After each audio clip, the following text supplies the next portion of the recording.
سلام دوستان، امروز میخوایم یاد بگیریم که چطور بدون نرم افزار از صفحه کامپیوتر خود فیلم برداری یا عکاسی بکنیم. خیلی تکنیک آسان در ظرف 3 دقیقه یاد میگیریم. خب دوستان، اینجا ماوس میاره سر این علامت چهارشنگه سبز که است. سر از که به اونجا نوشته میشه اشتارت، سرش کلیک میکنیم.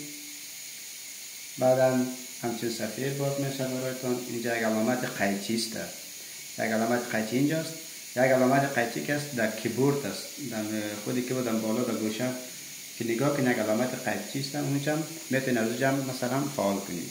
اما اینجا که است داخل سیستم کامپیوتری هم وجود داره و نام سنپینگ تول یاد میشه. فهمیدید؟ سرش کلیک میکنید، همچین چیزی باز میشه.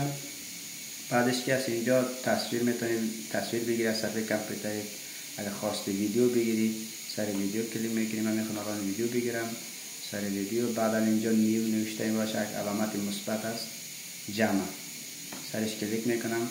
صفحه کامپیوتر همچین چی میشه، همچین تاریک میشه و یک علامت مثبت میاد. و بعدا از این گوشه اگر میخواستی بسته صفحه کامپیوتر ویدیو بگیری، از گوشش کش میکنی پایین میاری تا آخر. اگر خواستی مثلا نصفشو بگیری، اونو بعد از مثلا منطقه که میخواستی ویدیو بگیری از منطقه کش میکنی، و منطقه کاملا مثلا فقط از منطقه که مثلا خودت مثلا علامت گذاری میکنی از اونجا ویدیو میگیره. بعدا اینجا نوشته است یک علامت گرده است در پالیش نوشته است که اشتارت، سر اشتارت کلیک میکنی. بعدا ویدیو ضبط میشه، ضبط شدن شروع. اینجا که است علامت مایکش هست، سرش کلیک کنی، من صدایت هم بعدا ضبط میکنه. اگه خواست صدایت ضبط نکنم، بعدا سرش کلیک میکنی، صدایت نمیگیره، فقط ویدیو ضبط میکنه، خلاص.